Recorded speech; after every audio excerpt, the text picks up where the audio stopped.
Welcome in. It's True Crime Tuesday here on Darkness Radio. You're familiar with it. You love it. You know it. You can't live without it.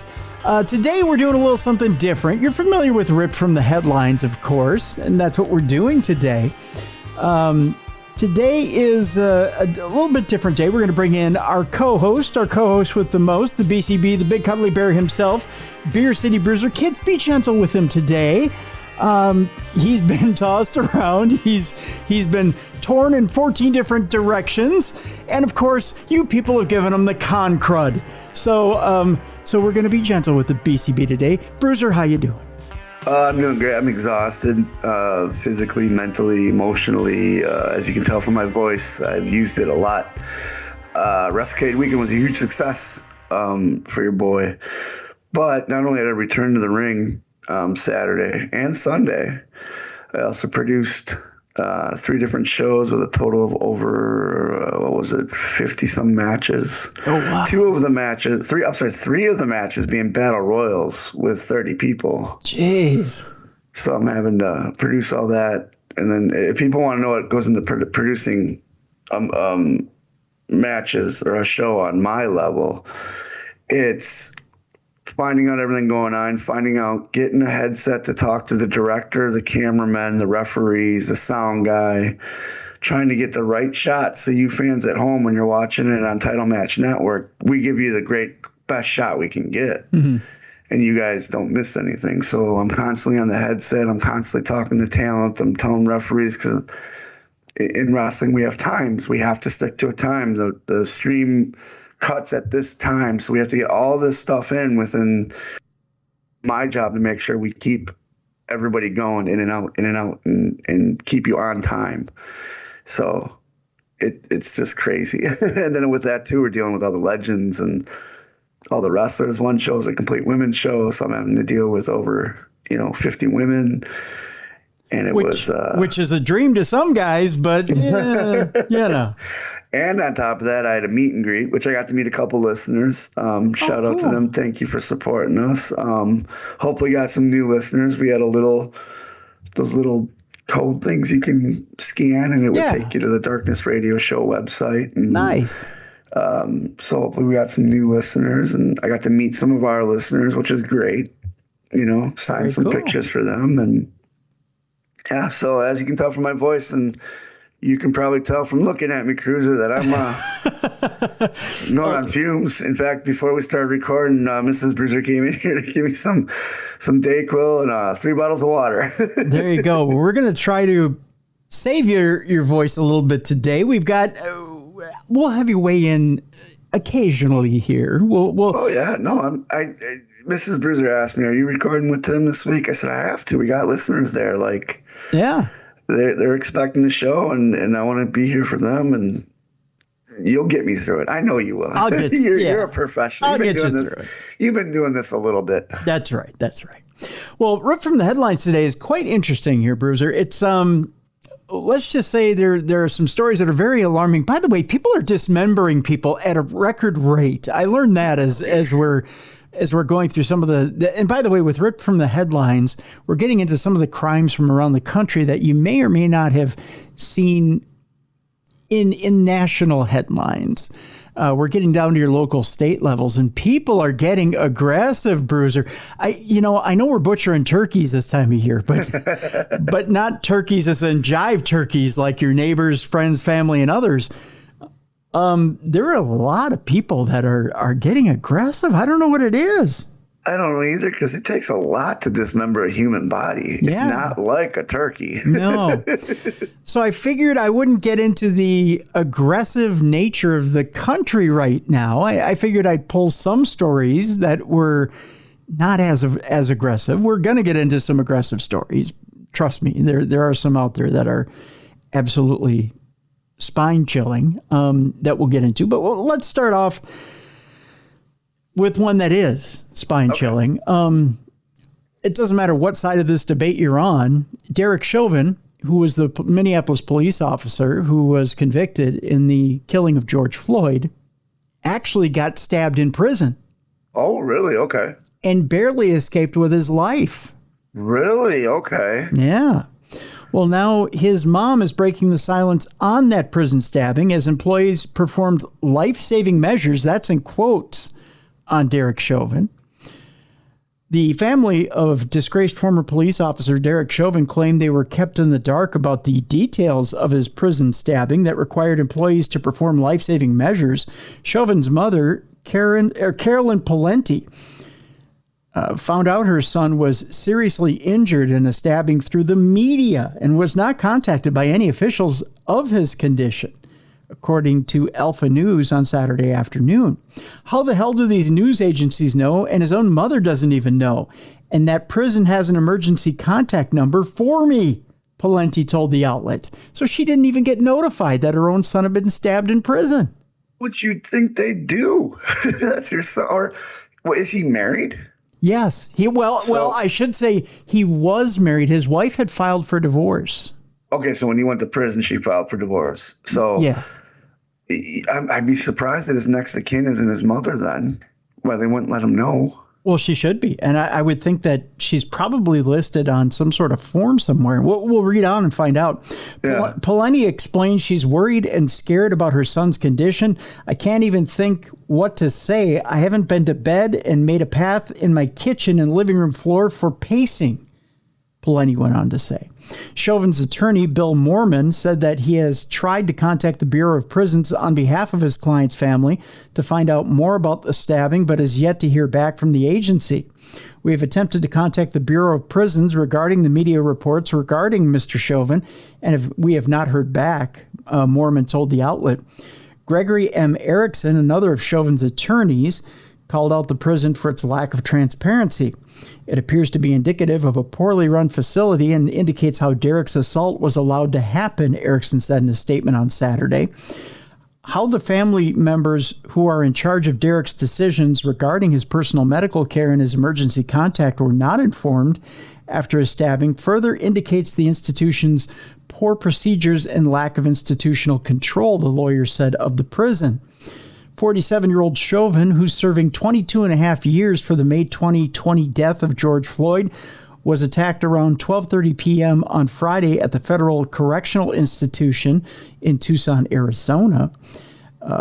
Prison employees had to perform life-saving measures before Chauvin was hospitalized, the Bureau of Prisons said. The federal agency shared that his attacker was also taken to the hospital, but they have yet to be identified. Chauvin has since been listed in stable condition.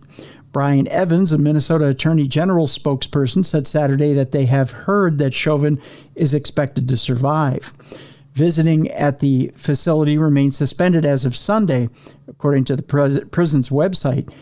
I have to stay strong for Derek as he does for me. There is no stronger love than a mother's love, Chauvin's mother told Alpha News. Palenti has made several trips to visit her son at the notoriously violent prison since he's been in the facility since late 2022. In November of 2022, an inmate pulled a gun and tried to shoot a visitor in the head, but failed when the weapon misfired. Wow. Yeah. This guy's got a lot of heat. Well, I mean, that's just in the prison itself. Yeah, I was going to say. In May of 2018, disgraced former Michigan State University and USA gymnastics doctor Larry Nasser was assaulted at that very same prison and subsequently transferred out. Following Chauvin's stabbing, Minnesota Attorney General Keith Ellison, whose office prosecuted the former cop for Floyd's death, said the incident is sad for a man who has already been convicted. I'm sad to hear that Derek Chauvin was the target of violence, Ellison said. He was duly convicted of his crimes, and like any incarcerated individual, he should be able to serve his sentence without fear of retaliation or violence. The stabbing in Arizona comes just 1 week after the U.S. Supreme Court rejected Chauvin's appeal of his second-degree murder conviction. Chauvin's lawyers argued that he was denied a fair trial due to the publicity surrounding the case and concerns about potential violence if he was acquitted. They had advocated for keeping his client out of the prison's general population and away from other inmates, anticipating that he'd be a target. With that in mind, Bruiser, does this seem like a setup to you, or does this seem like it's fair? I think it's a setup because isn't it by law they have to report something medically with an inmate? Like if an inmate, something happens to an inmate, they have to reported to somebody, especially if they're doing life-saving measures. You know, Yeah. he's an older guy. You know, he's got to have a medical power of attorney. Right. They have to let that person know. Because what if he does? What if he has a do not resuscitate on his file? You know what I mean? Right. You have to go to his thing. But with such a high-profile case, I don't know why they would allow him around other inmates. I don't know either. But how long is too long to keep a former police officer in protective custody if they're sentenced to 22 years in prison? I think his sentence is you're there for at least 10 years with that. Do you? I mean, some serial killers are put in, especially child killers, they're put in special custody pretty much their whole sentence, Is there ever a time where you put him in general population or you let him? I don't think he ever goes to GPOP. I think he goes, not solitary, not death row, but I think they put him away in his own little pod with other prisoners, that aren't as violent, because literally his crime sparked, his crime wasn't like, oh, he just killed a black man and he was an officer who killed a black man and now he's in jail serving that. No, his crime literally sparked a movement. Yeah. A nationwide movement. Yeah. Whether you think he was right or wrong, it doesn't matter. The facts say what he did started this whole movement. Yeah. That's so high profile. I think you put him you put him someplace secure. And guess what? He broke the law. If he wants to be in general population, have his lawyers petition for it. But I think you put him away to where he has very limited interaction with other prisoners until the heat dies down. And I don't think the heat will ever die down from this. Oh no. I think he's. And that's just an added sentence that he has to pay for what he did. I think he's forever a target. Oh yeah. For as long as he's in jail. The day Jeffrey Dahmer said he wanted to go into general population, he was in there for a couple of years and then he got stabbed. Yeah. But to not be amongst people, and let me ask you this: is there a group? Do you think, Bruiser, is there a group in prison that would actually protect him? No, I don't think there is. But my whole theory too is you do the crime, you do the time. He was an officer of the law. He killed somebody in the line of duty. It was a high profile case. Sorry, man. You made your decisions. These are your consequences. Just like, and this is very petty compared to what he did, but a child stealing a cookie from the cookie jar, the mom comes up and spanks him. You know what I mean? Like, yeah. Or you get grounded to your room for a week because you failed a test. He got sentenced, but he's got to look at it too. Like, what I got sentenced for was a major movement within the nation, not just the crime. The crime was a crime. You know what I mean? Right. But I think Now, is he in Minnesota or no? They moved him. No. They moved him to a federal because the feds put charges on top of the state crimes. Yeah. And found him guilty of federal charges in federal Trump states. So he's in a federal max in Arizona. Yeah, I think he doesn't have to be with the death row guys who only see light of day for an hour a day. They're in their cell 23 hours a day, but they need to figure out a way where he's not in GPOP, but he's in that type of environment. And the only human interaction he's going to have is with guards or visitors. That leads to one other question, and then we'll move on. And that's this: is that going to affect his mental health long term? Because, and here's not that I'm trying to defend Derek Chauvin or anything that he's done, but we have to look at all sides and look at all sides fairly. And that's this: the minute you put him in jail I think you'll agree with this, is an automatic death sentence. But would it have been a death sentence to put him on the street? Because he's not safe on the street. No, he's not safe anywhere, really. No, he's not. If you look at it. And you talk about his mental health. How much is his mental health affected after? You know what I mean? He thought he was, and again, I'm not taking sides. He thought he was in the right doing what he did. Mm-hmm. He Absolutely. thought, okay, this guy's resisting me. This is what I have to do. Guy died. Turns out he was wrong. No matter what everybody is, you know what I mean? We're looking at the facts. This is you and I looking at what was already tried in front of a jury. He was found guilty. Right. That mental health's got to, because here you go from this, you know, you're an officer of the law, free as can be with a family, to now you're a convicted murderer. And not just a convicted murderer, you're a convicted murderer that's the center of the nation's. It's caused riots. It caused turmoil within America. Right. He's got to, you know, his mental health's already being affected. I think to protect, you know, and I think too, if he wants to be back in general population, have your lawyer do an appeal, get put in general population. That's what's happened to serial killers. You know, their lawyers appeal. I want to be back in general pop. I feel I'm safe. I feel I can protect myself. Okay. We'll appeal it. I don't think unless he's severely depressed that he wants to be in Gen Pop. I don't think so either. I think he wants to be as protected as possible. Let me ask you this and then we'll move on. Do you think he'd be safer in jail or on the street? In jail. In jail? Yep. Do you think he has the... How about this?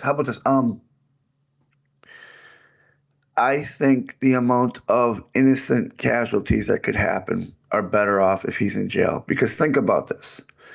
He's in public and I don't say he's estranged from his wife, but let's say he's with his wife and kids driving someplace. And someone recognizes him, starts opening fire, and his child is hit. True. His child didn't do anything. True. Very true. Or an innocent, what if it is a woman, they're at Starbucks, he's ordering a coffee. And someone goes to stab him, there's a struggle, and a pregnant woman ordering coffee gets stabbed. You know what I mean? Yeah. You see I'm saying? The innocence. We're in prison. The collateral damage. Him. Yeah. You can, there's no collateral damage with him in prison. Yeah. Yeah. Do you think that he has any allies on the inside as far as guards, anyone who would look out for him, or do you think it's a free-for-all? I think he has allies. Yeah. Yeah, I think there's some within that community because everyone hears about the blue wall and all that. The correctional guards are part of the blue wall.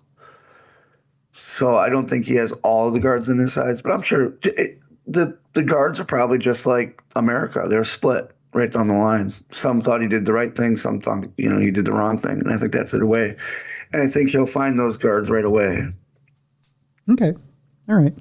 Let's move on. A suspected serial killer convicted of 2 murders in Delaware as he awaits more charges in Philly. This one is, and you sent me an interesting picture just now as we go to talk about this serial killer in Wilmington, Delaware. You sent me a mugshot of the BTK killer. That's literally taken 2 weeks ago. That's him in 2023. He looks horrible, doesn't he? That is frightening. Yeah. Boy, he looks horrible. We go to Wilmington, Delaware, where a jury found a 41-year-old suspected serial killer guilty of several charges relating to a brutal crime spree that occurred 2 years ago. The Delaware Attorney General's office announced in a statement on Tuesday, November 14th, that Keith Gibson was convicted of 25 crimes, including 4 counts of first-degree murder, 1 count of attempted murder, 13 counts of possession of a firearm during the commission of a felony, 4 counts of first-degree robbery, second-degree conspiracy, 1 count of theft of a motor vehicle, and 1 count of wearing body armor during the commission of a felony. He faces a mandatory sentence of life in prison in what Attorney General Kathy Jennings called a deeply disturbing case. On May 15th of 2021, Gibson robbed a Metro PCS store in Ellesmere and fatally shot employee Leslie Ruiz Basilio, who was all of 28 years old at the time, then stole her car. A few weeks later, Gibson robbed and killed 42-year-old Ronald Wright and then assaulted someone else. Over the next few days, he assaulted 3 others and attempted to kill one of the victims. Wilmington police arrested him on June 8th of 2021 during an armed robbery at a local Rite Aid. He was reportedly wearing a ballistic vest and had a loaded firearm, ammunitions, narcotics, and a knife on his person. He came to play, Bruiser. He did. He was like, I'm going to do all my drugs and I'm going to go rob people. Yeah, exactly.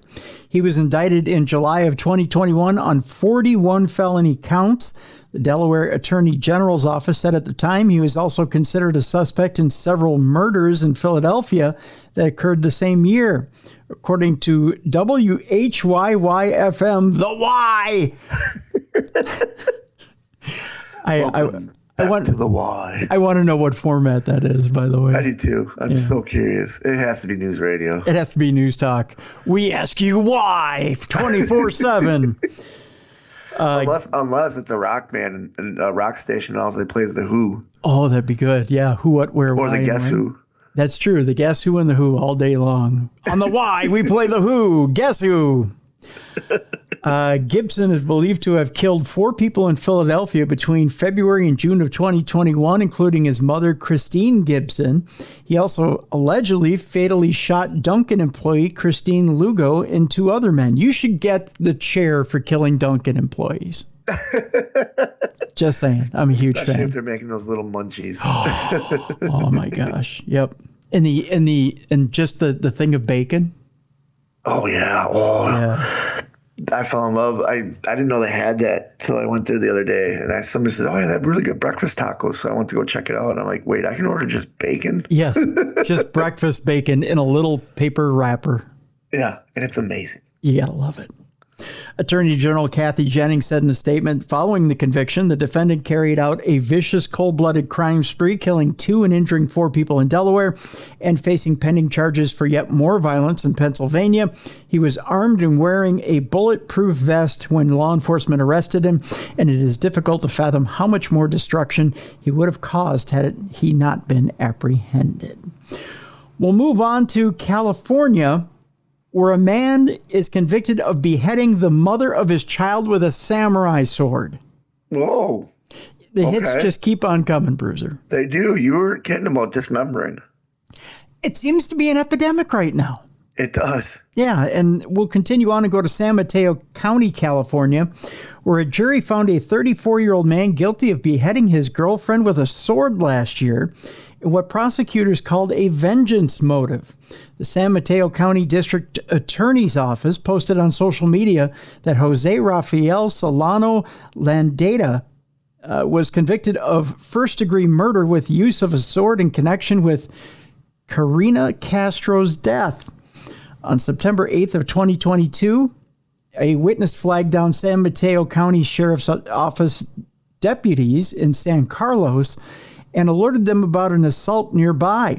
Deputies quickly arrived at the scene and found an adult female deceased.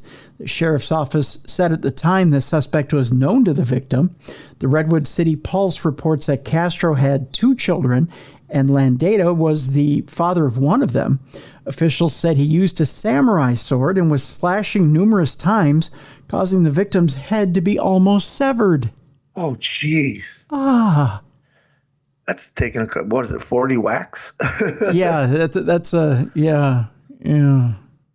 that's a painful way to go. That is. Because if you don't die the first one, you're feeling every one coming after that until you die. Indeed. Landeta reportedly initially pleaded not guilty by reason of insanity, you think? Yeah. But after doctors deemed him competent, believe it or not, he entered a plea of not guilty. How do you plead not guilty?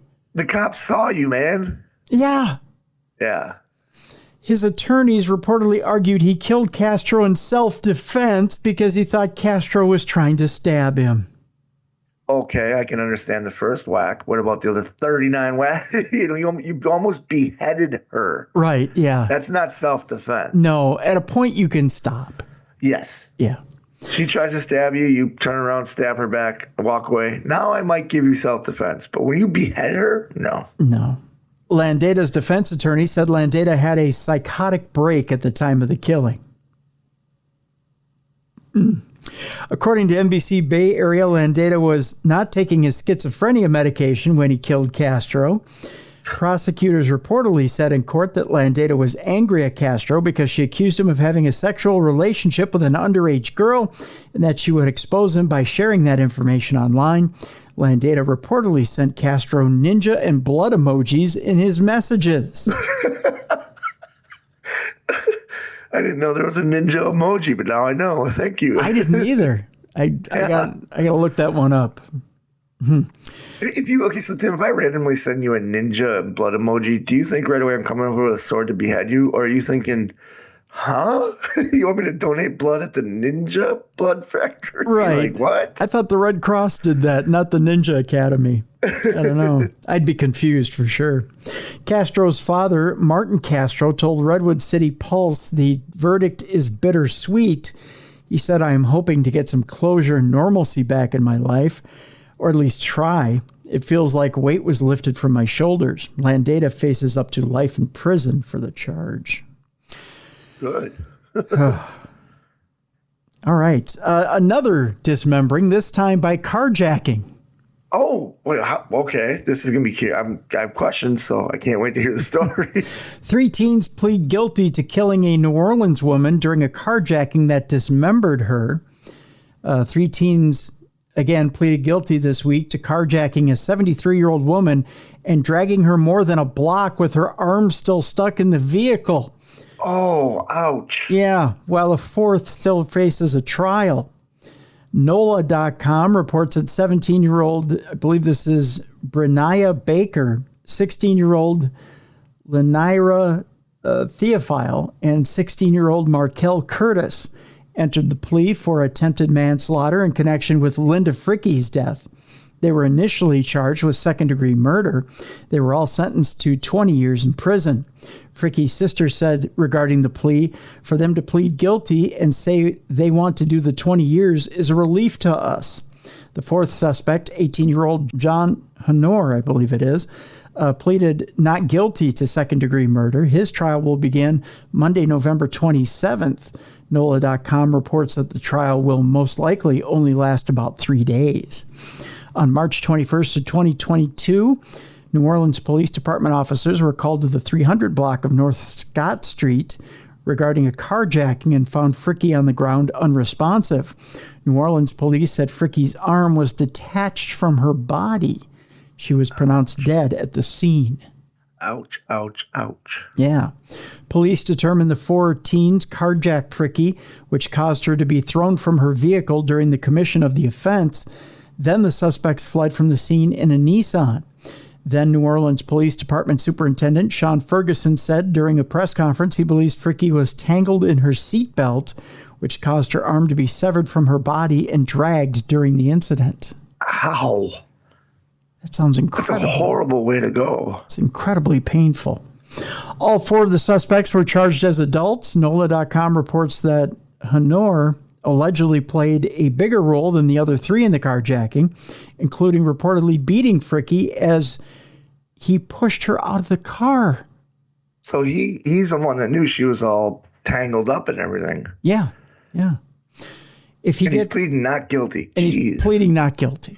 Yeah. No, the other 3 are going to flip on you, dude. I hate to say it, but they're going to flip on you. Well, they may be pleading because they may be cooperating. That's true. It may be a part of, hey, whoever touched her is going to get the worst. Oh, and they're all like, well, we didn't do it. What are we going to get? Yeah. Yeah. If he gets convicted, Honor will be sentenced to life in prison with the possibility of parole after 25 years. According to NOLA.com, Curtis said in court, I wish I could go back and change the outcome and that Fricke seemed like such a nice lady. Well, then don't drag her. Yeah. Yeah. You should notice, hey, there's something still sticking in the door. What are we doing? Well, first of all, don't carjack anybody. Yeah. Curtis said her involvement in the carjacking was the worst decision of my life. Baker reportedly said following the plea, that's not what we set out to do, and I hope that you can all forgive me. No, we can't. Yeah. It's disgusting, to be honest with you. It is. One more, and then we'll take a break here. Armed EMT thwarts an axe-wielding woman who slashed a man's face before smashing a station door, according to police. I'm glad it's an armed EMT. I've always wondered, watching these cop shows that I watch, why they don't give EMTs at least tasers. Right? And they're out in the streets too, and they usually have it's the EMTs usually can't approach a scene until the cops clear it. But still, you never know. Yeah, you never know if there's... And this is an instance of that, Yeah, exactly. We go to Kentucky, where an armed Kentucky EMT or EMTs subdued a woman accused of attacking a man with an axe before she allegedly smashed a door at the emergency service station. That, according to police, the Olive Hill Police Department said suspect 44-year-old Kelly Boggs allegedly attacked an unidentified man with an axe at about 1 a.m. on Friday. The male victim was left with serious injuries to his face and was found in a ditch behind the Carter County EMS station's west base. Police said that after Boggs allegedly attacked the man, she made her way to the EMT station and smashed a glass door. A group of EMTs were sleeping inside the station at the time of the incident, according to the report. The emergency workers jumped into action to subdue the woman, holding her at gunpoint until police arrived, authorities told the outlet. Boggs, who is from the neighboring town of Grayson, was charged with assault and criminal mischief. She's being held at the Carter County Detention Center. Sorry, I'm thrown off because I'm looking at her mugshot. She looks pretty subdued right there. Oh, she's very subdued right there. Yeah, yikes. It's hard to imagine her wielding an axe. The injured victim was taken to a local hospital where he is being treated for serious injuries, according to the report. Fox News Digital reached out to the Olive Hill Police Department on Sunday morning for updates on the case, but did not immediately receive a reply. When we come back, Bruiser, we're dealing with love gone astray. And as long as you don't have any more dismemberments and axe wielding. Well, I didn't say that, my friend. No, you didn't. You, in fact, at the top of the show said there's a pandemic going, or there's an epidemic going on of people dismembering each other. That's right. So there'll be more violence. Trust me on that. We're doing some rip from the headlines, dumb crime, stupid criminals coming up in just a bit, but more rip from the headlines coming up in just a bit here on True Crime Tuesday. Welcome back to True Crime Tuesday. It's Rip from the Headlines and Dumb Crime, Stupid Criminals. On the big program today, it's the Cruiser and the Bruiser taking care of business on a True Crime Tuesday. We'll start it off slow on the second half of the program. Bruiser? Yeah, because the last one had an axe-wielding woman that was tased. Yes, yeah. In this case, a convicted drug trafficker, El Mago. I don't know if you've ever heard of him before. No, I like the name, though. El Mago. They got such cool names when you're a drug kingpin. That's true. Although this El one... El Chapo, El Guapo, El Mago. It's always El something. It is, which is the... Yeah, it's always El something. This one, however, was linked to an infamous cartel that we've talked about on True Crime Tuesday before. Okay. And that's the Sinaloa cartel. Now, this El Mago has posed with a famous actor at one point. You know what? Most drug kingpins have, which is crazy when after they're arrested or they're killed, all these pictures start coming out. This actor may want to lay low for a while. Is it Johnny Depp? Please be Johnny Depp. No. Oh, okay. He was famous for playing a drug kingpin on screen. Oh, was it the Mandalorian guy? No. Okay. It was Al Pacino.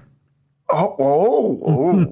Hey, whoa. The king of drug kingpins. Do you think when the guy shook his hand and went, man, you have no idea how much you've inspired me? Maybe. I took your lead, man. I took your lead. I follow your lead, Al Pacino. A convicted member of the Sinaloa cartel who is pals with the son of jailed drug kingpin Joaquin El Chapo Guzman and loved flaunting pictures of himself posing with Al Pacino and other celebrities was gunned down along an industrial stretch near Los Angeles, according to authorities.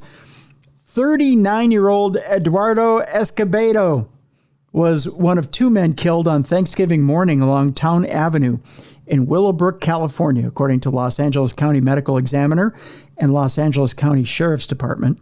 The other victim was convicted drug dealer Guillermo de Los Angeles Jr. Do you think they named the town after him? No, I do not think that happened. All right. Well, he was only 47 years old, so probably not. Escobedo was nicknamed El Mago, which translates to the magician, but he wasn't that elusive. See No, what he I did wasn't. there? He's taking pictures with all the. He was not that quick.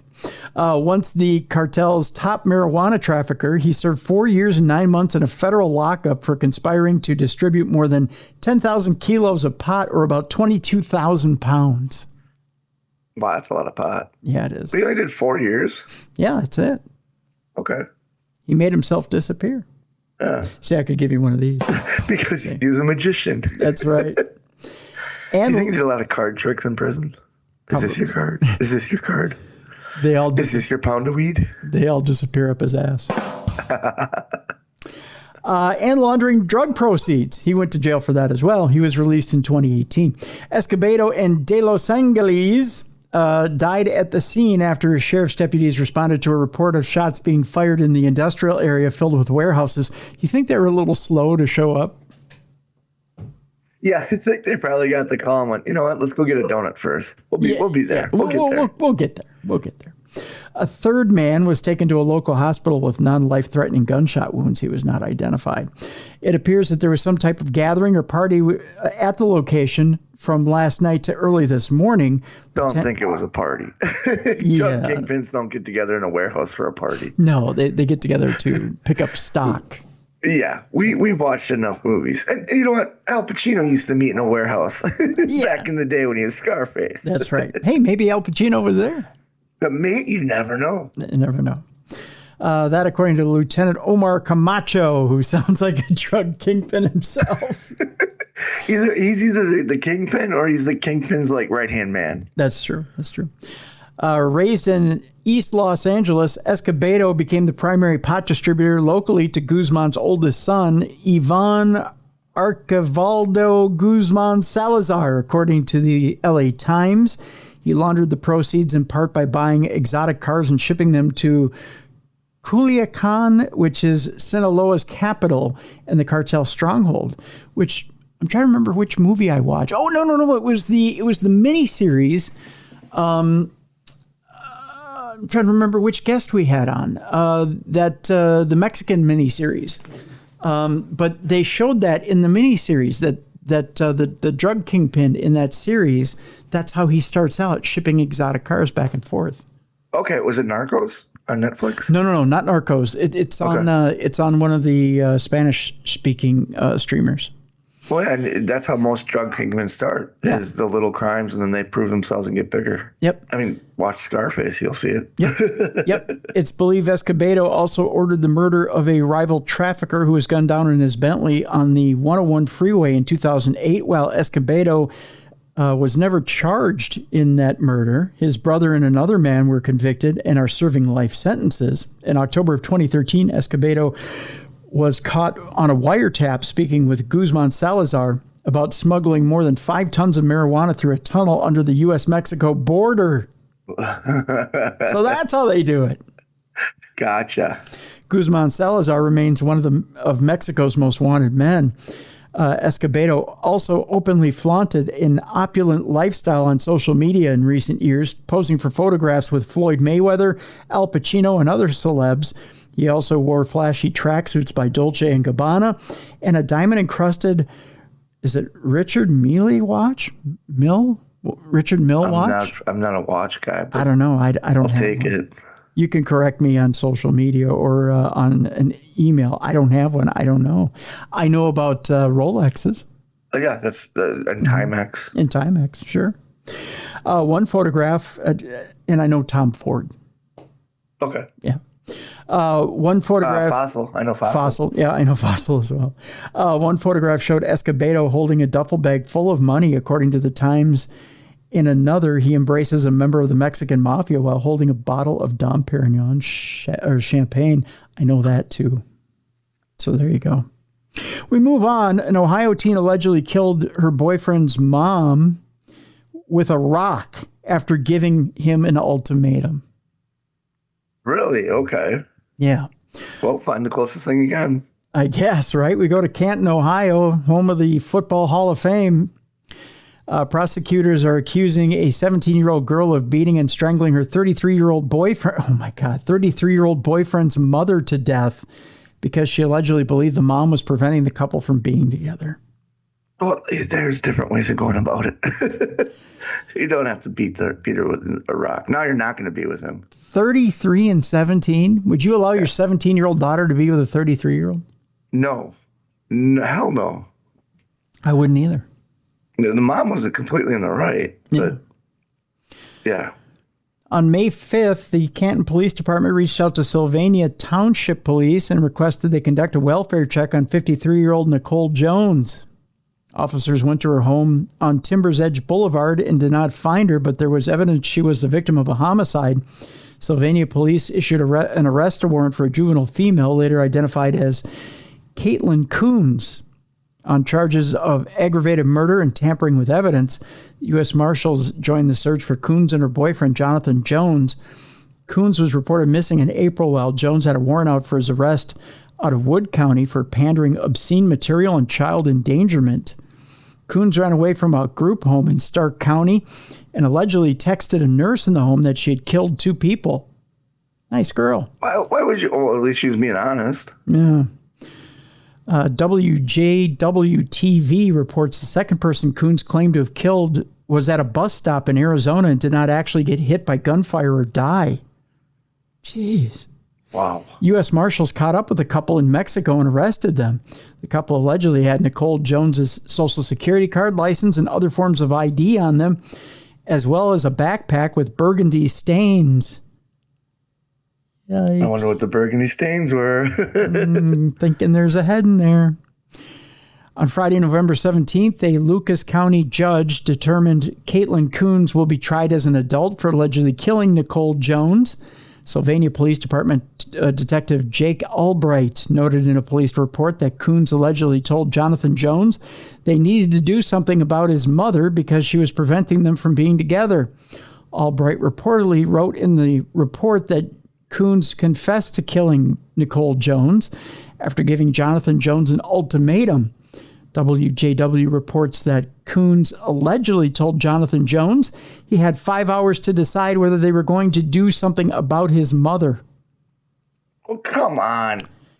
Yeah, guess what? Here's what we're going to do. I'm going to leave you 17-year-old crazy person. That's right. You can go back to the home. That's what you can do. Yeah, you can go back to your mom. I'll go back to my mom. We'll leave it alone. That's right. Lucas County. Because we're clearly breaking the law anyways. That's right. Lucas County prosecutor Andy Lastra alleged in court that Jonathan Jones did not take any action after 6 hours, so Coons went outside, retrieved a rock. When Nicole Jones was standing in front of the refrigerator in the kitchen, unaware of Caitlin's presence, she bludgeoned Nicole Jones a number of times and strangled her. I want to know what her thinking process was. That, oh, now we can be together forever. You just killed his mother. You're going to jail. And no offense, somebody kills my mom. I'm not going to have a relationship with him. No, not at all. The couple reportedly put Nicole Jones' body in trash bags and a tarp, then left her body in a dumpster. The trash was taken to a landfill and still not found. Oh, yeah, it's gone forever then. You're not going to find it. No. Jonathan Jones was reportedly wearing a GPS ankle monitor because he had been convicted in the past of having a relationship with Coons, who's underage. So the guy... Yeah, I don't like... But hopefully he goes to jail, too. Yeah. WJW reports that Jonathan Jones has been charged with aggravated murder, murder in the commission of a felonious assault, tampering with evidence, and abuse of a corpse. So there you go. Let's move on, Bruiser. We got plenty to plow through here. I mean, not literally, but we get to the love section of our rip from the headlines, where a woman. Wait, that wasn't love that we just read about? Well, that was love. That was one. Yeah, that was weird love. Not that this part isn't. This is true romance love. This is true romance love. A woman is sentenced for killing an up-and-coming pro cycling star amid a love triangle. We go to Austin, Texas, where a jury has found a 35-year-old woman guilty of killing her romantic rival and fleeing, which led to a nearly 2-month-long manhunt. The Travis County District Attorney's Office announced that Caitlin Armstrong was convicted on Thursday, November 16th of first-degree murder for the 2022 shooting death of up-and-coming cycling star Anna Mariah Moe Wilson. The AP reported the jury deliberated for about 3 hours before reaching the verdict.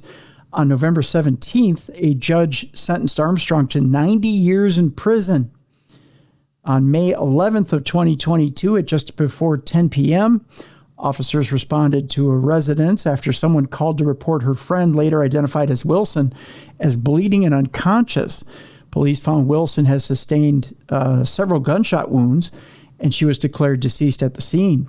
The AP reported that the 25-year-old Wilson had been shot twice in the head and once in the heart. According to Armstrong's affidavit, Wilson told her friend she was meeting up with a friend and fellow cyclist Colin Strickland that day, and they planned on going swimming. Wilson was reportedly in Austin for a race that many speculated she would win. Police obtained surveillance footage and noticed a dark SUV with a bike rack on the back park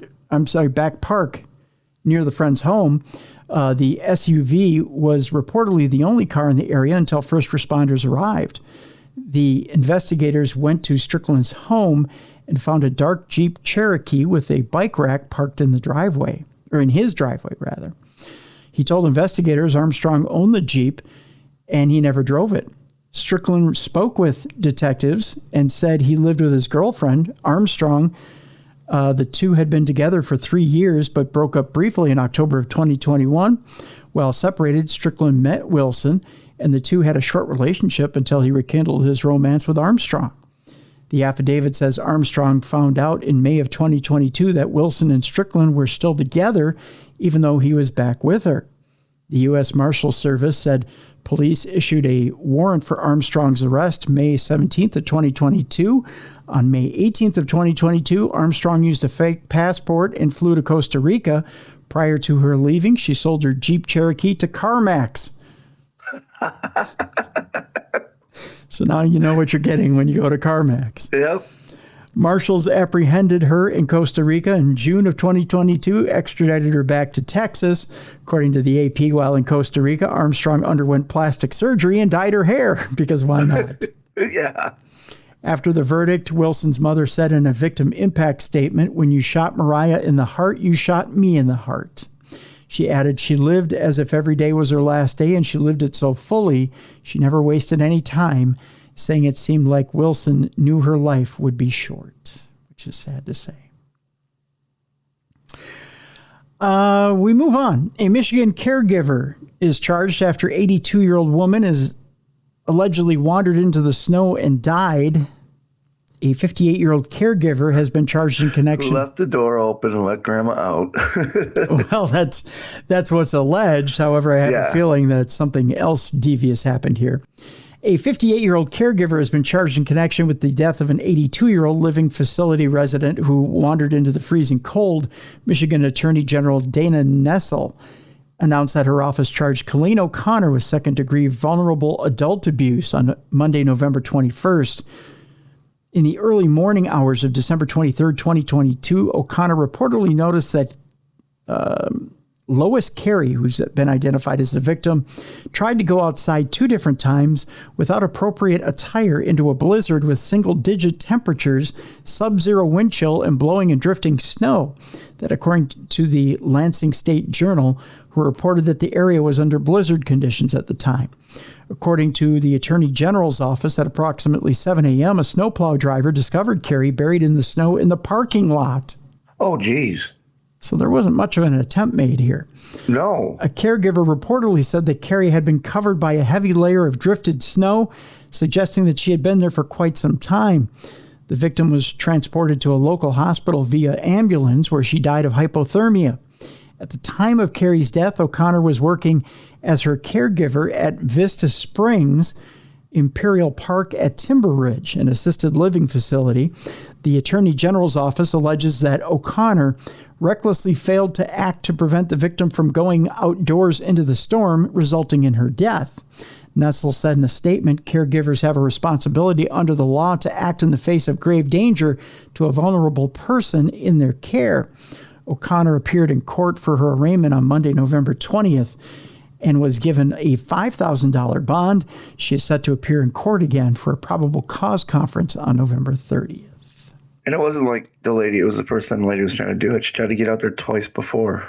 Guess what? You should put her on high alert. Like, we need to watch her. She wants to get out. Right, exactly. Yeah, they had to do a much more diligent job of looking for her. Another round of love gone awry here, Bruiser. A Florida man was found guilty of killing his ex in a bank drive-thru several days after she broke up with him. Of course. Of course, it's Florida. So because bank drive-thrus, they don't have cameras or anything. No, you should get away with it scot-free. Yeah. We go to Venice, Florida, where a jury recently found a man guilty of trapping his ex-girlfriend in a bank drive-thru and fatally shooting her after she broke up with him. The Florida State Attorney's Office for the 12th Judicial Circuit, which is hard for me to say, announced that on November 17th, a jury convicted William Tollard of first-degree premeditated murder for the brutal slaying of his ex-girlfriend. A judge will impose Tollard's mandatory life sentence in the next several weeks, according to the Sarasota County Sheriff's Office. On the morning of October 5th, 2020, deputies responded to the drive-thru of the BB&T Bank branch on Point Loop Drive to a report of shots fired in the parking lot. Deputies located a 40-year-old deceased female in the driver's seat of a white Jeep at that point. Investigators determined that Tollard followed the victim in the drive-thru bank line and trapped her vehicle between his truck and a work van near the teller's window. Officials obtained surveillance video from the bank that showed Tollard getting out of his truck and walking up to Ziegler to talk. He reportedly fired... That ain't talking if he's got a shotgun. Yeah, I was going to say, that's not talking. No. He reportedly fired 3 gunshots at her at close range, then walked to her passenger window and fired 2 more times. Oh, my gosh. Yikes. He wasn't happy the first time? I guess. Ziegler's Jeep reportedly crashed into a light pole about 100 yards away. Tollard, with gun in hand, went back into his truck in the drive-thru line and parked next to Ziegler's Jeep. According to the state attorney's office, after parking, he walked up to his ex-girlfriend and fired several more rounds into her front windshield before driving away. Jeez. This guy was off his rocker. Yeah, he was bound and determined that something was going to happen to her. 2 witnesses at the scene reportedly heard Tollard yell, "Who the bleep do you think you are? You can't bleep and do this to me." Yeah, she can. She's a human being and doesn't have to be with you. Yep, exactly. Deputies apprehended Tollard near the scene at Jacaranda and Sklar Drives. He reportedly had a semi-automatic gun, a magazine with 8 rounds, and a pair of binoculars in his possession. Ooh, Stalker City. Yeah. Yeah. According to the state attorney's office, Tollard and Ziegler had a tumultuous on-again, off-again relationship for around 18 months before the shooting. The victim had reportedly broken up with Tollard 5 days prior to her death. State attorney Karen, I believe it's Frelevig, said in a statement, "This is a case of a man who would not take no for an answer." This is a man that needs serious mental health help. That's true. Very true. Let's see here. A teen is identified 31 years after her decomposed remains were found in an Arizona desert. Officials identified human remains in that desert as a 15-year-old who went missing over 30 years ago. According to the Apache Junction Police Department, Melody Harrison's family reported her missing to the Phoenix Police Department in June of 1992. Then about a month and a half later, on August 6th of 1992, officials discovered decomposed human remains near Idaho and Baseline Roads in the remote desert of Apache Junction. The victim became known as Apache Junction Jane Doe. Apparently there was nothing out there, just dirt roads and a whole lot of nothing. That's a lot of, I want to say that's at least 75% of Arizona is desert and mountain. That's right. Apache Junction Jane Doe was 5'1" and between 16 and 18 years old at the time, and likely had been deceased for 3 to 5 weeks by the time her body was discovered, according to the center officials from the National Center for Missing and Exploited Children, who, according to the center, the officials could not immediately identify her race, but her hair was microscopically similar to head hairs known for, it says here, admixed Amerindian at the time. She was wearing long Levi shorts and a white shirt with soccer designs. She also reportedly had a Phoenix transit system card on her, as well as a small drawing of a penny. The statement said the victim has no obvious dental care and her teeth were described as protruding. But they found her and eventually identified her through the DNA Doe Project, using a family tree to locate a very distant relative, which then helped investigators home in on a closer cousin. Eventually, they identified Apache Junction Jane Doe as Harrison.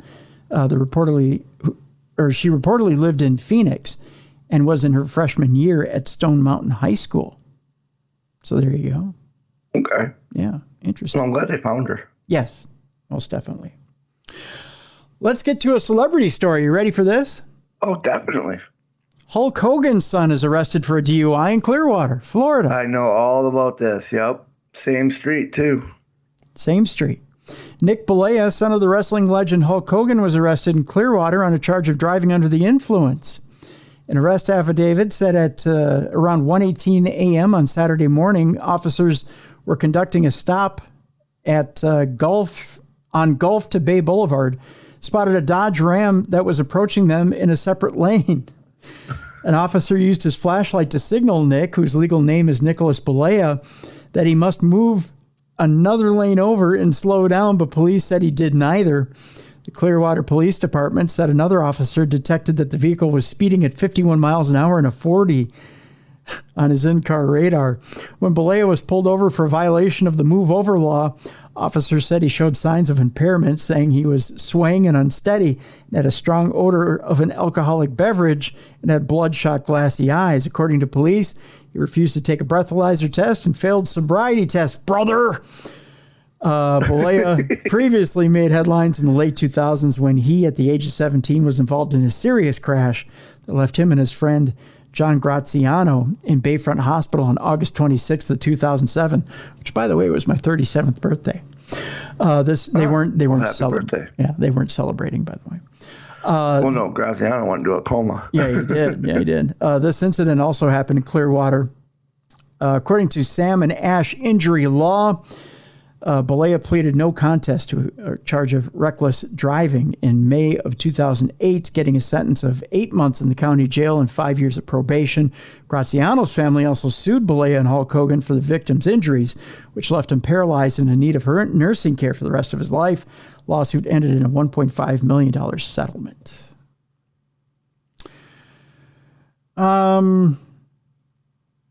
Which I know they took to court, I think, to dispute it. They did, I think. Yeah, you're right. They lost, but yeah, still. They did. Yep. Two more stories here on Ripped from the Headlines. An Illinois nursing home resident allegedly killed a man with his own walker because he was mad about laundry. As we get closer and closer to dumb crime, stupid criminals. I see that. Yeah, we're lighting things up just a bit. Police arrested a 71-year-old man after he allegedly beat a fellow nursing home resident to death because he was mad about the victim using the washing machine. Actually, I think we'll leave off with this one. We'll leave the other one for another day. Maybe we'll leave that one, the one I have picked last, for Supernatural News tomorrow because it's quite grisly. Okay, sounds good to me. Okay. With this story, on November 17th, Joliet Police Department officers were called to Salem Village Nursing and Rehabilitation on Rockwell Avenue regarding a battery in the building, and we're not talking about a AAA. No. I'll give myself one of these. Officers went inside and reportedly found a 61-year-old man unresponsive inside the laundry room. Staff members from the nursing home rendered aid until paramedics arrived. The victim, who remained unidentified, was pronounced deceased at the scene. According to Joliet Police, investigators alleged the suspect, William Paschal, assaulted the victim in the laundry room because he was angry about the victim's use of the washing machine. Paschal allegedly punched the victim in the head several times and took the victim's walker and hit him with it. That sounds like something from WrestleCade this past weekend. It does too. It sounds like something I came in my head when I had that walker for a week while I was rehabbing my hip. Like, wonder if I do a storyline where someone beats me with this. The victim reportedly fell to the ground after being attacked with the walker. A nursing home staff member reportedly tried to step in and stop the fight. Both Paschal and the victim lived at the nursing home. Paschal was arrested and transported to the Will County Detention Center and charged with first-degree murder and aggravated battery to a person 60 years of age or older. That kind of reminded me a little bit of reading that story when I pulled that story. Reminded me a little bit of when Vern Gagne killed a guy in a nursing home. Body slammed him. Yep, body slam. They said he had a moment of lucidity where he thought he was back in the 70s and in a match. So he body slammed the guy and killed him. His roommate. Yes, indeed. Yep. So there you go. And that'll do it for Rip from the Headlines, folks. It's time now for us to lighten things up a bit and time for us to go to dumb crimes and stupid criminals. It's Crayon News story time.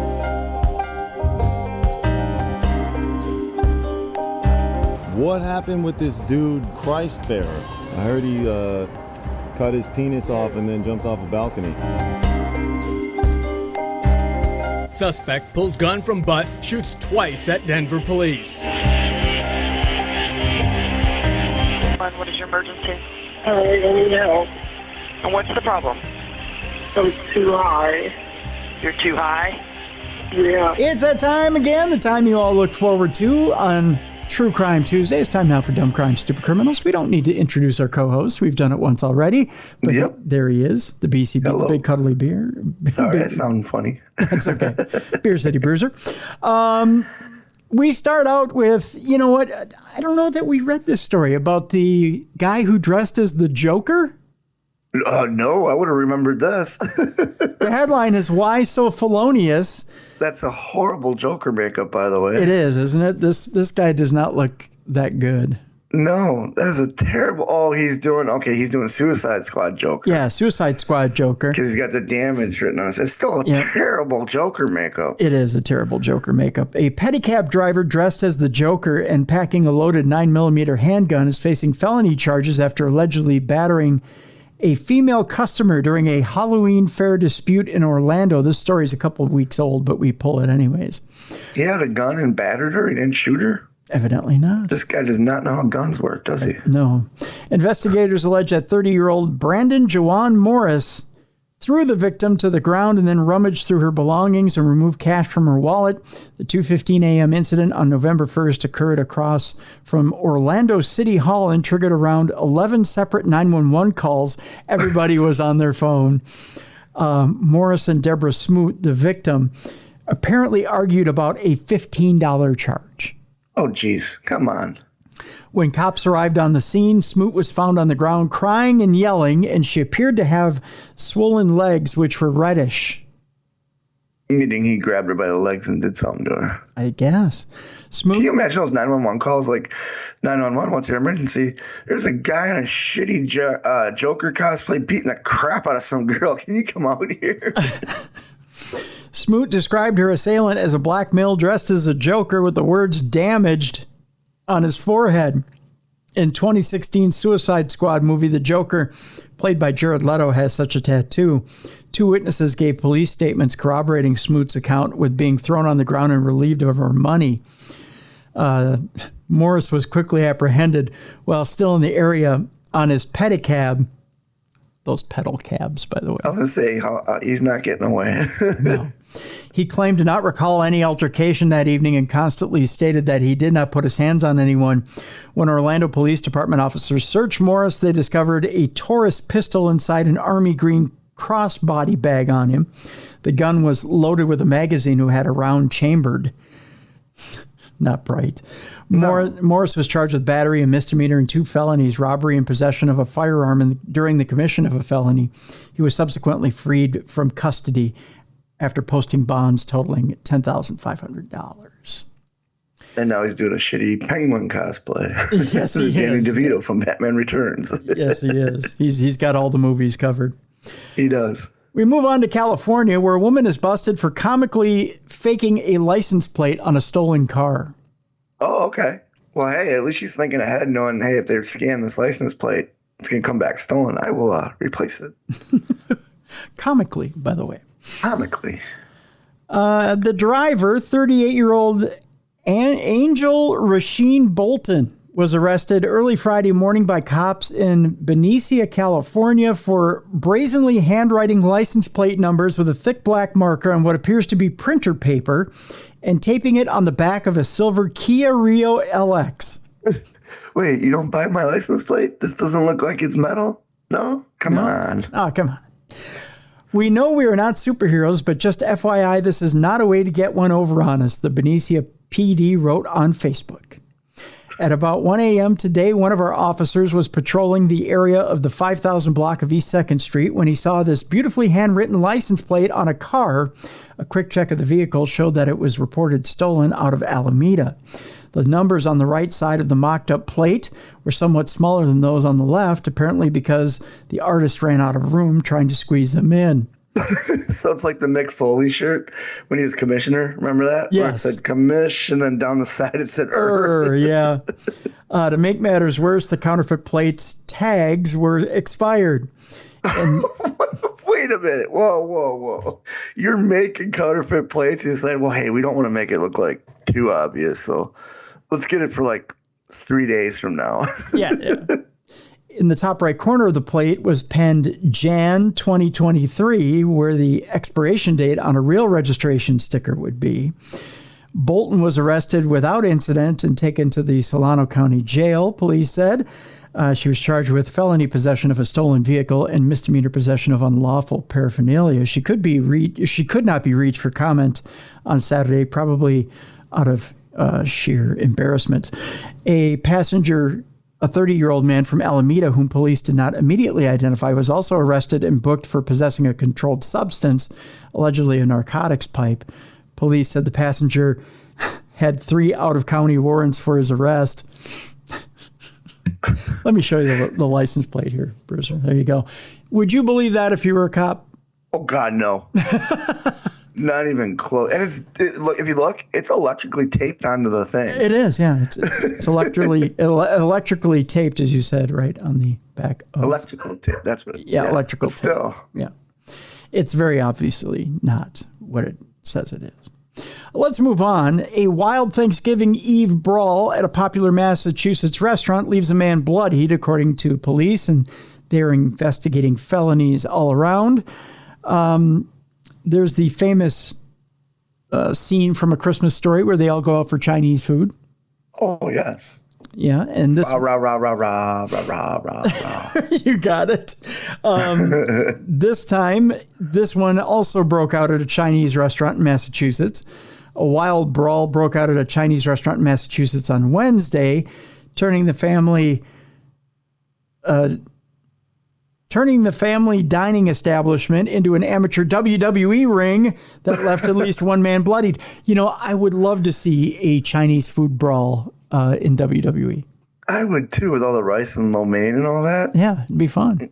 Yeah, I'd do it. Yeah. The fight ignited at Kowloon Restaurant in Saugus, Massachusetts, not Maine. No, come on. Kowloon? Have you been to Kowloon? Oh, my God. The owner of Kowloon is a big wrestling fan. So anytime Ring of Honor was in town, my birthday party, my 40-something birthday party, was at Kowloon. Was it? And, dude, some of the best Chinese food I've ever had was Kowloon. Shout out to Kowloon. Love ya. Oh, my gosh. That's Malonis' favorite restaurant. I've been there numerous times. Really? Yeah. Well, now it's famous for a different reason. I see. Yeah, when you first walk, in fact, when you walk in, my Ep143's on the wall. Really? Yeah. Huh. All right. Well, Kowloon is now famous for a brawl on Thanksgiving Eve packed with patrons. A video posted to social media, you can watch it now, Bruiser, captured portions of the frenzy as multiple people are caught throwing punches at each other inside the popular New England restaurant. At one point, a man whose face was bloodied was caught in a headlock by another male, while 2 women attempted to break them apart before a glass bottle apparently got thrown and shattered on top of the 2 men. In a separate video, a police officer tackles one of the fighters to the ground in an attempt to break up the brawl. 6 Saugus police officers assigned to the restaurant Wednesday night rushed inside and de-escalated the chaotic brawl. The Kowloon is a family-friendly restaurant. Unfortunately, a few unruly patrons ruined a nice evening for many others. Saugus Police Chief Michael Riccardielli, I believe, said in a statement, according to NBC Boston, a disturbance such as this on Thanksgiving Eve is unacceptable and disgusting. Massachusetts state troopers arrived a short time later and stayed on the scene to disperse the crowd after the owners decided to close the bar and restaurant down early. When I heard it was on social media and all the people who were watching it, I was like, oh my God, I guess that's the good and bad of being popular, Kowloon owner Bob Wong told the outlet. The 1,200-seat restaurant, wow, that's big. Oh, yeah. Located roughly 11 miles northeast of Boston, boasts itself as one of the premier multi-concept dining establishments in the United States, which Wong says is very popular on Thanksgiving Eve. Wong said the brawl broke out hours after the restaurant shared photos of eager customers standing in a line running out into the parking lot just after 8:30 p.m., saying they were grateful for the hundreds of customers waiting outside. Police had detained and questioned several young men involved in the brawl. No arrests have been made, and the number of people injured was not revealed, but a felony investigation was opened because the glass bottle was used during the fight. Yeah. It's an amazing restaurant. I'm actually kind of sad the story came out. There's a picture of it right here. Yep. Oh, yeah, I can go way back, but I can send you a picture of me and Brian standing in front of it. Look at the line, by the way. That was Thanksgiving. That's that's a holiday, but there's usually a line like that every weekend. Jesus. Tim, I'm telling you, if you love Chinese food, you got to try Kowloon. I do. I would love to try it sometime. I remember when the first time I went, we just ordered a meal. The second time I went, I ordered my meal, and then I ordered another meal for the next day because I wanted to have it 2 days in a row. Really? Yeah. That sounds like good stuff. That's for sure. Say it isn't so. Hall sues Oates for being out of touch with a business agreement.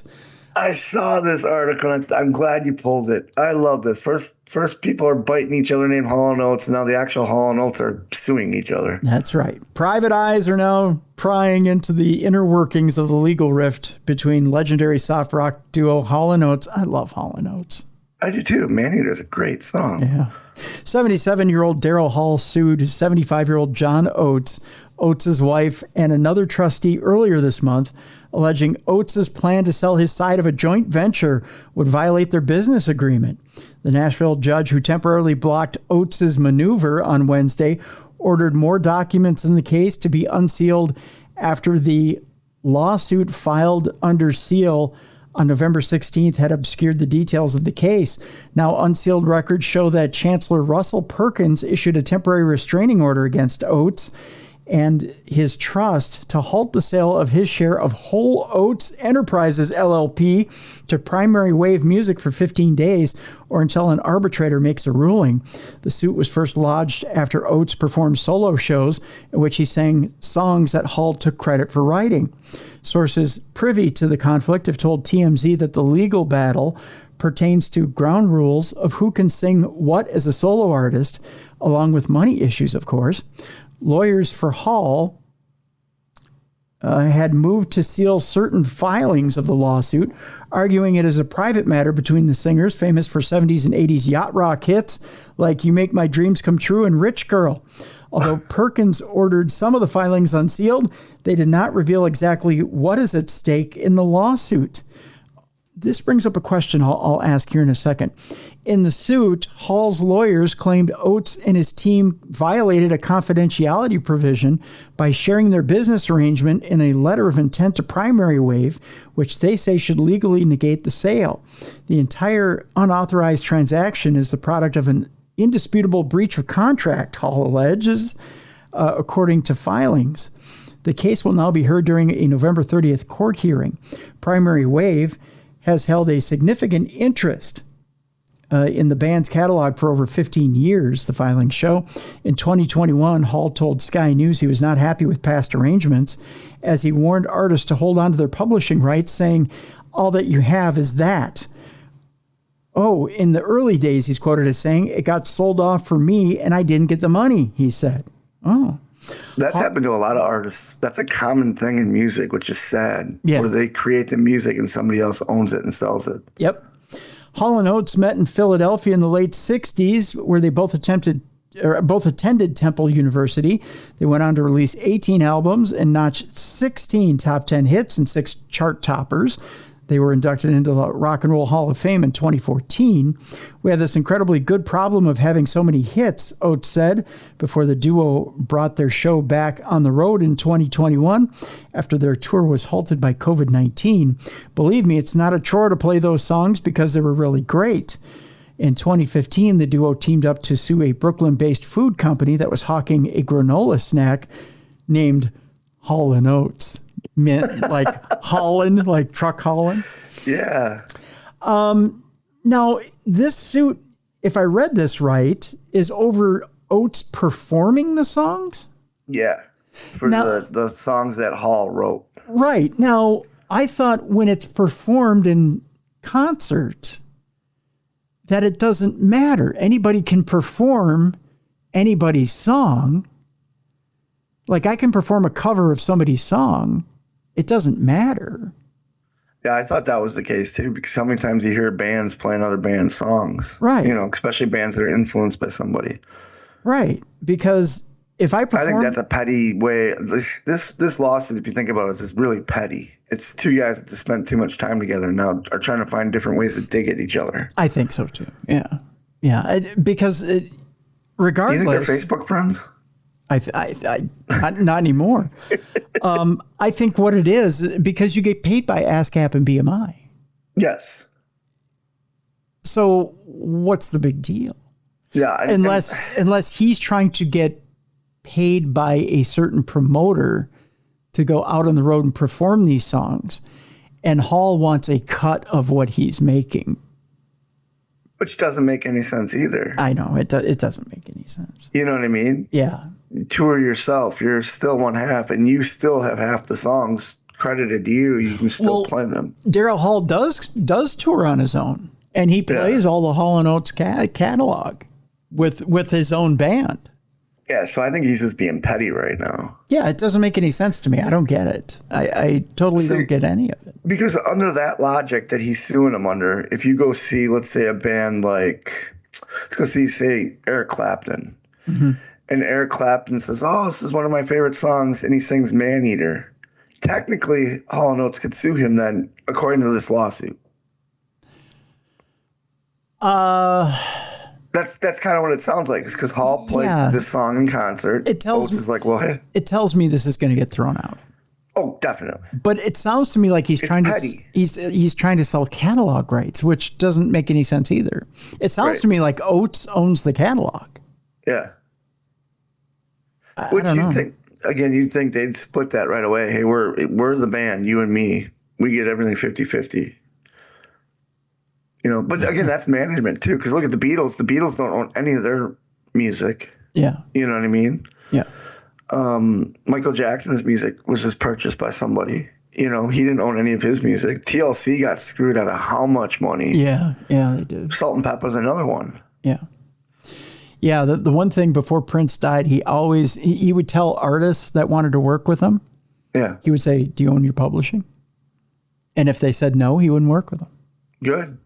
That's smart, because then you don't get into this situation. Right, because his thing was, if you don't own your publishing, then one, you aren't as advanced as an artist as I thought you were. And two, we can't work together and share publishing on a song. So it doesn't make sense for me, because I don't want to have to owe Warner or somebody else. I don't want to be under contract with them or have to share or fight for rights for a song. Right. I just want to know that you and I are splitting publishing on a song. Yep. So, yeah, it makes a lot of sense. It's sad because these two guys are great artists, and Hall & Oates will always be a legendary band, and they're just not getting along, which happens to a lot of great bands. Yeah, it does. You know, Pink Floyd and Sid, Judas Priest and Halford. Yep. You know. Yep. Let's continue on. There's certain, you know, when you fly, Bruiser, and I know when I fly, sometimes you might have an anxious moment. Sometimes, especially when you're injured, when you're hurting, you have anxious moments. I have a lot of anxiety flying. I'm okay flying. I'm okay flying, but like if I'm doing a cross country flight, I can only sit for so long when I'm in pain. Me too, but I always get up and I'll walk and use the restroom and do what I can do. If I can. I've been on some flights where it's constant turbulence and you can't get up, and I still get up. Do you? Oh, Yeah. I always get shut down by a flight attendant. I do too, but I'll still get up and I'll walk a few steps, and then they'll say, "Sir, you got to sit down." I'm like, "Okay, I'm just stretching. I have this injury." And they'll usually be like, "Okay, you can have another minute, but then you have to sit down." I'm like, "Okay, thank you." They're nice to you. They tell me to sit my ass down. I got to learn tips from you. There's certain drugs you can take in order to calm your silly ass down on a plane. I've taken those also. One of those drugs is not meth. Oh, well, no, that's the wrong drug you want to take before getting on a plane. Especially when you're traveling to Korea. Oh, yeah. You know what? You should avoid meth, cocaine, and any hallucinogenic. Yeah, those are the ones you want to avoid. A woman on meth tried to open an emergency door on a plane 10 hours into the flight to Korea. Of course she did. She had to get out of there. She had to get out of there. She had enough. Enough was enough. A meth-addled plane passenger tried to open the emergency door as the flight soared over the Pacific Ocean on Thursday, Bruiser. Not a good idea. No. The 26-year-old woman was arrested by the Incheon International Airport Police Corps after trying to yank open the door of the Korean Air flight traveling to Incheon, a South Korean city bordering Seoul. The plane had been nearing the end of its nearly 15-hour flight from New York that had departed at 2 a.m. the previous day. Witnesses told police that she had begun showing signs of anxiety about 10 hours into the flight and tried to rip the door open several times before she was finally restrained by flight attendants. She later tested positive for meth, airport officials told the Korean Jungang Daily. They're probably like, well, that's your problem right there. You got so much meth on you, in you. And it was South Korea due to that southern accent you just did. Yeah. Exactly. That's why it's South, yeah. Here's the problem. You got too much meth in you, girl. Police said the woman had entered the country after staying in New York for over 6 months and had no record of mental illness. It is the third instance of a passenger trying to open emergency doors on Korean flights this year. Mental note. Don't fly to Korea this year. You got it. Including a drugged up 19-year-old who was sentenced to 3 years in prison. Don't open the door. Don't open the door. No. You're not going anywhere, even if you open the door. Where are you going? Right. Yeah, exactly. You're going to free fall? Yeah. Yeah, and kill the plane. It also comes 1 month after an Oregon off-duty pilot allegedly tried to down a max-capacity plane while experiencing a days-long mental breakdown, exasperated by a magic mushroom trip. One of the things that Bruiser just mentioned, too, that you don't do before you jump on a plane. Joseph Emerson faces a count of attempted murder for each of the 83 lives on board. Claims he thought he would snap out of his drug-induced delusional state if he crashed the packed plane. Not a good look. No, you are not coming out of your drug-induced state. Right. This story is filed under dumb dogs, stupid criminals. Okay. Yeah. A pack of dogs destroys cars at a Texas dealership and causes up to $350,000 in damages. There's a video out there to watch of it as well. Actually, it's not a pack. It's just two of them. But two canines have gone doggone mad, Bruiser. They're just doggone mad. Two canines have been ripping up vehicles at a Texas auto dealership, causing hundreds of thousands of dollars in damages, bad doggy.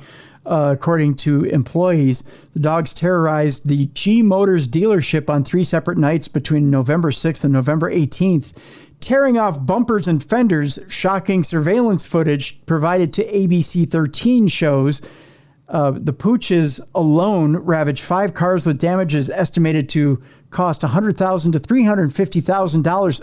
There must be a hell of a markup if it's between those. Yeah. These dogs hated these cars. Yeah, they did. They must be Chevys. No, I'm just going to do that. That, according to sales manager Gabby Fakuri. You'd never think a dog has that kind of power to tear up a car like that, Fakuri said. Another employee said he believed that only a wolf could cause such extensive damage before seeing the video. The dogs can be seen walking on top of the cars and seemingly working together to pull off parts of the car with their teeth. Wow. They really hate these cars. They really hate here's the two adorable pups right here. Oh, the one in the back looks like Ziggy. Yeah, the one in the back looks like Ziggy. Yeah. Yeah. Isn't that something? Maybe it is Ziggy. No, I'm just kidding. No, it's not. Footage of... She doesn't destroy cars. She destroys glasses and sheets of paper we leave laying around. Well, there you go. Footage of the first incident shows a cat, which employees believe the dogs may have been after. Fakori said the incidents... Well, of course, it's a cat's fault. Maybe he hit this bumper, rep. Maybe he hit this bumper, rep. Exactly. Fakori said the incidents have left workers terrified and is worried that it could keep people away from his business. Nobody wants to leave their cars anymore. And they want to make sure they get straight into the office. They're so scared. Oh, come on. The dealership has filed a report with the Houston Police Department, but they've been told there is nothing the police can do as it's a civil matter unless the dogs have attacked a human. Yep. We don't want to wait until someone really gets hurt, for Corey says. Take a look at this bumper. They went crazy. See, now if they built cars like cars used to be built, that wouldn't have happened. That's right. If it had the old chrome fender, that would never come off. Yeah. That's for sure. Look at this one. Holy shit. Look at, they went to town on this one. Whoa. Wow, you can see too. They even tried to get in the hood. Yeah, they tried to get in the hood of that deal. They went crazy. They really hate those cars. They hate those cars. What's the make? Oh, this one's a Honda. They don't like the foreign jobs. That's what it is. They were urged by police to hire a private investigator to track down the dog's owner if they have one, whom they could sue for damages. Employees believe that the dogs are getting into the fenced-in dealership through a small gap. The dealership is moving to a new location next month, hopefully far from the destructive dogs. Well, if you're moving, what's the big deal? Yeah. Yeah. What you do is you leave out a container of meats. When the dogs come in, they go to the meat instead of your cars. That's right. Use some savvy in this deal. Yeah. Or get yourself a junkyard dog to protect it. Yep. There you go. See? Yeah. That's brilliant, Bruiser. Brilliant. Or you know what you get? What? Get yourself a pack of Oreos and pitch them some bitches at the dogs. Sure can. I know Oreos won't hurt them. That's what one man did to his wife. Threw Oreos at her, huh? That's right. This next story has to do with a man in Florida who was busted for attacking his wife with Oreos. I kid you not, Bruiser. That's the first thing I think of when I want to hurt somebody. That's right. This guy, take a look at this guy. He doesn't look like he's all there anyways. No. Wow, those are some bad. He needs to sleep. He does. His bags are so big, they're suitcases. A Florida pensioner threw a package of Oreos at his wife, causing the 75-year-old victim to fall to the ground, according to cops who arrested the man on a felony battery charge. But you didn't know you get a felony battery charge for throwing a pack of Oreos at somebody. It's a weapon. It is. In a police interview, the woman said she and the accused, 70-year-old John Sandoval, cougar, got into a verbal argument in reference to the coffee maker not having any water in it. Oh, okay. Yeah, that's definitely why you do it. Instead of just go get water. Yeah, that's reasonable. The quarrel took place Saturday in the pair's home in Sorrento, a town 30 miles north of Orlando. The couple's dispute turned violent. A probable cause affidavit states when Sandoval threw a package of Oreo cookies, hitting her in the chest, causing her to fall.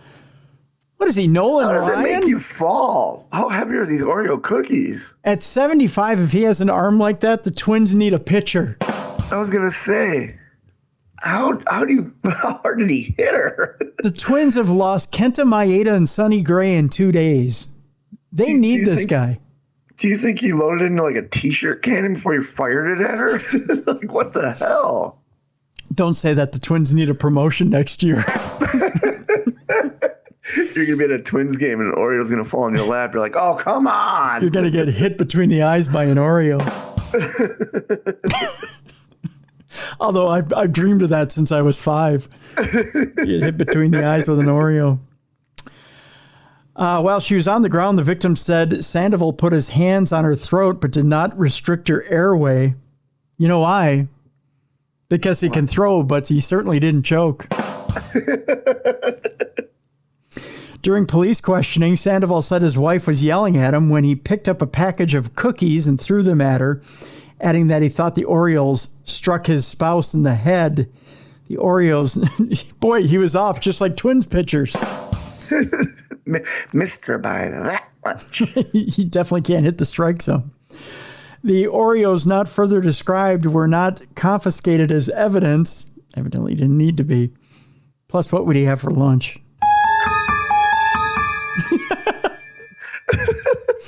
Sandoval, who has said he helped his wife up from the floor, how nice of him, chivalry's not dead, claimed to have no recollection of grabbing her by the throat. Sandoval was charged with battery on a person 65 or older, which is a felony. He was freed from the county jail Monday after posting only $2,000 bond. That's it? Yeah, that's it. So by all means, Oreos. Bruiser, start firing Oreos at the missus. She'd like that. She loves Oreos. She'd probably stand there with her mouth open. It's a game now at the Bruiser household. A judge has ordered him to have no contact with his spouse. How do you do that in the house when you need coffee? Yeah, well, now you're going to a hotel. I guess.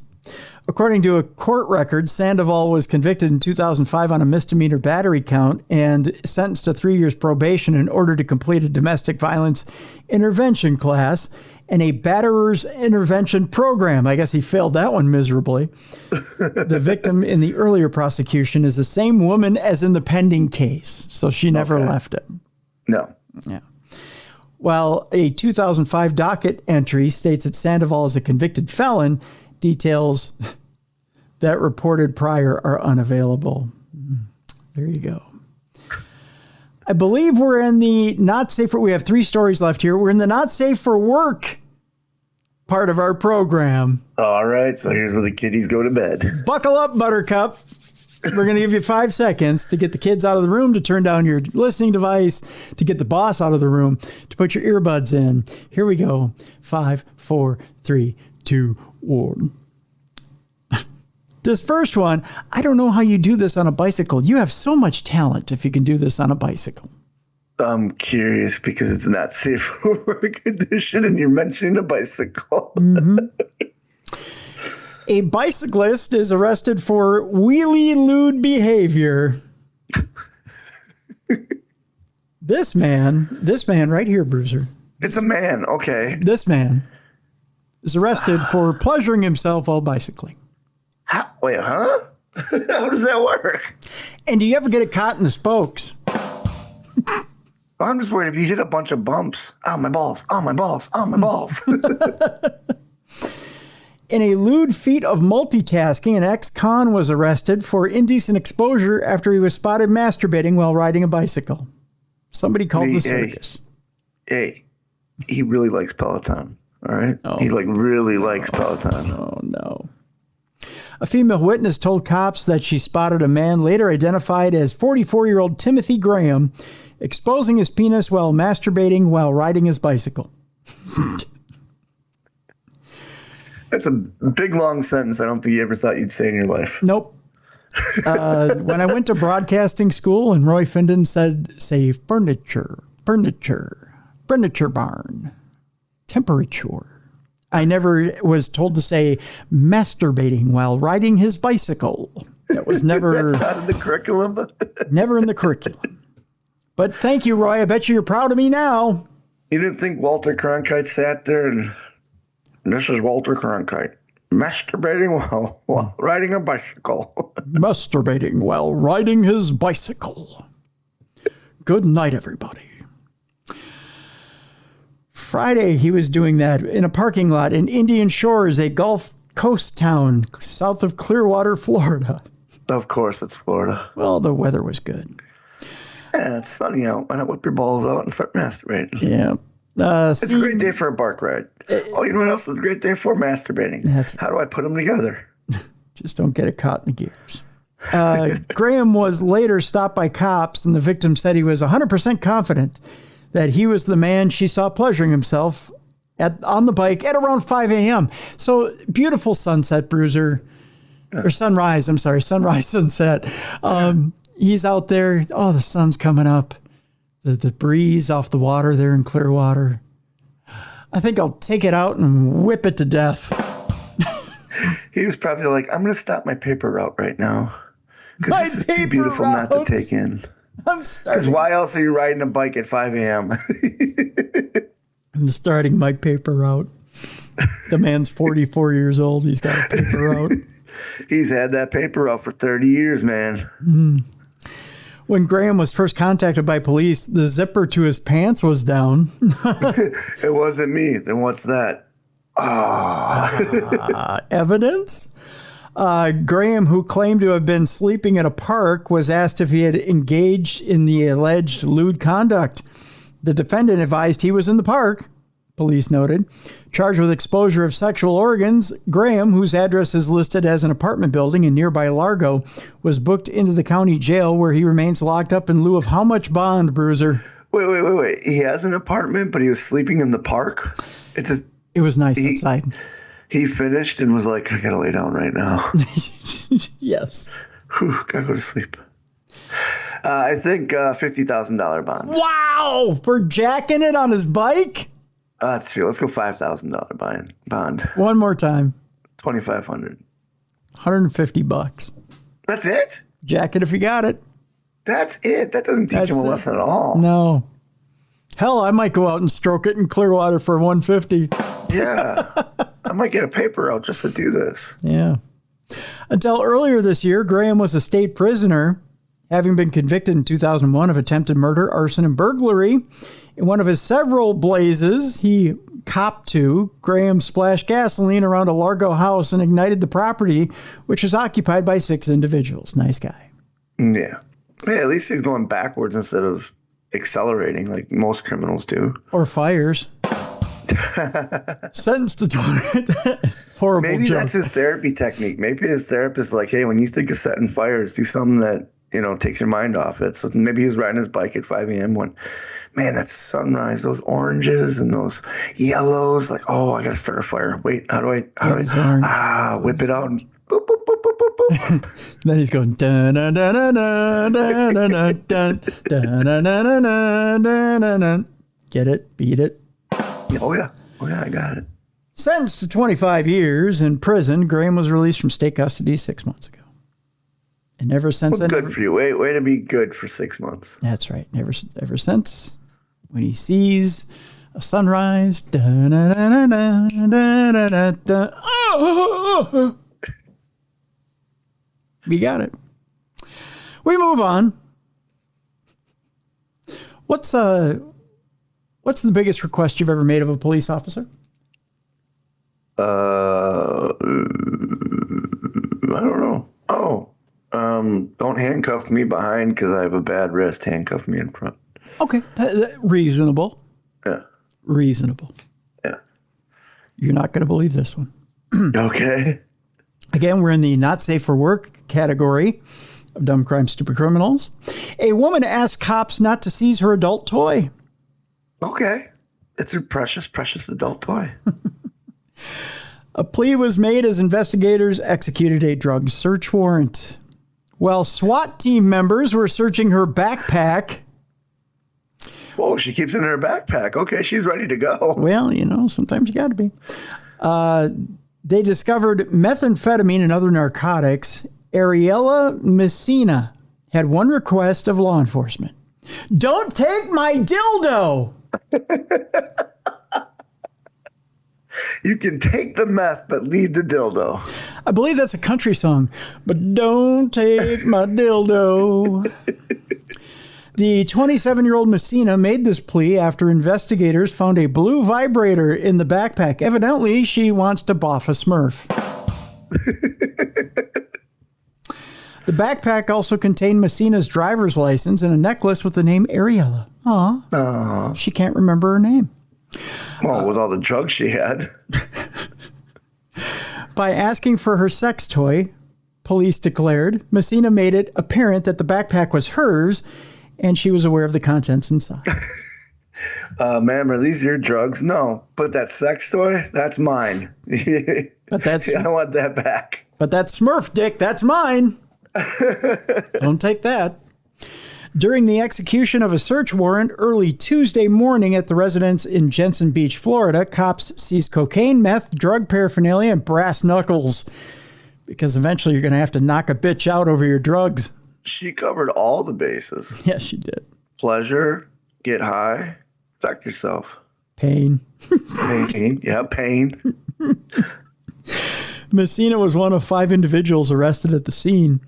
In addition to her adult toy, police found a substance that tested positive for meth and muscle relaxants for which she did not have a prescription.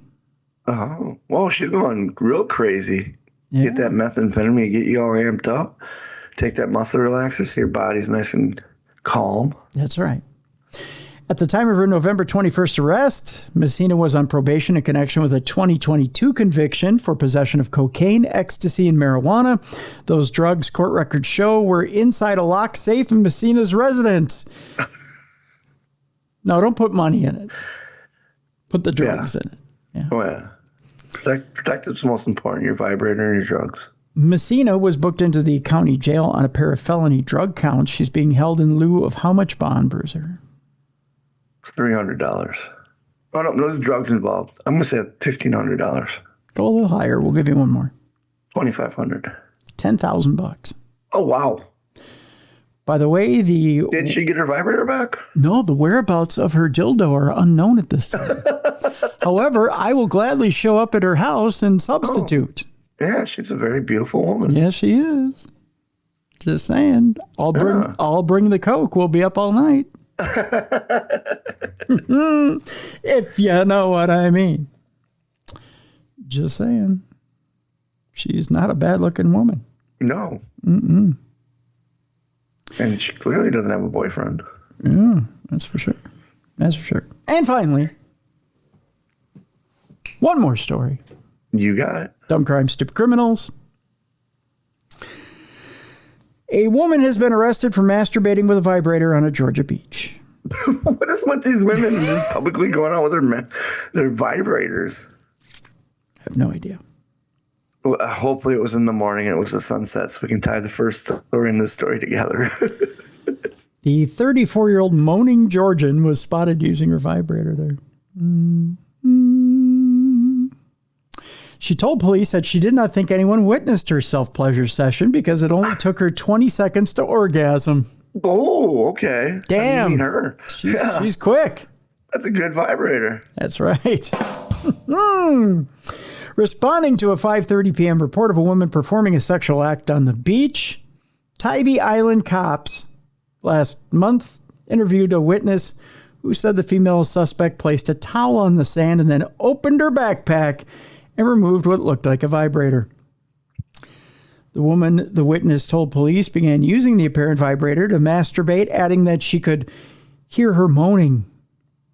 After about 5 minutes, the woman gathered her belongings and departed. She made it quick. Yeah, 20 seconds and she's done. That's right. Normally, it's the guy who's 20 seconds and done. Exactly. Mm-hmm. The witness, cops noted, recorded the suspect's actions. Oh, I'm sure he did. Mm-hmm. A review of the video showed the suspect, who was wearing a one-piece green bikini, retrieve an unknown item from her backpack. The woman then spreads her legs apart and puts both of her hands in between her legs. By the way, there's certain members of the chat room who totally turned this show off the minute I started saying this. Oh, really? Have you ever been in the chat room when a porn bot shows up?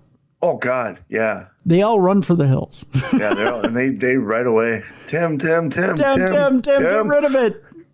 Burn it with fire. It has a crotch. My eyes. Yeah. It's like trying to rally kids at a preschool around a peanut butter and jelly sandwich. Come on, kids. It's okay. It's not going to hurt you. It's a snack. I don't know what that means. Investigators subsequently located the suspect, 34-year-old Christina Revels Glick, at a nearby restaurant. Revels Glick, a Georgia resident who lives about 40 miles from Tybee Island. Boy, she drove out of her way to get the way out. This is a very, very, very romantic beach. Well, I think she was trying to get as far away as possible to get the experience, so nobody she knew, she wouldn't run into anybody. Yeah, it wouldn't be like she's doing that. Oh, hi, buddy from PTA. Nice to meet you. Yeah.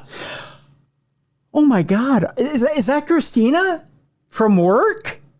Your ex-boyfriend, I know those moans anywhere. They'll be done in 15 seconds. He's like, you never did that with me. So Christina Revels Glick, 34 years old, Georgia resident, lives about 40 miles away from Tybee Island. Reportedly admitted to masturbating at the beach with her vibrator. Revels Glick advised that she had put it between her legs and it was covered with a towel and that she believed that no one saw her. When Revels Glick was later booked for indecent exposure and disorderly conduct, she uttered that she was sorry for what she did, and that she did not think anyone saw her because it took her about 20 seconds to orgasm. That according to Tybee Island Police Department records.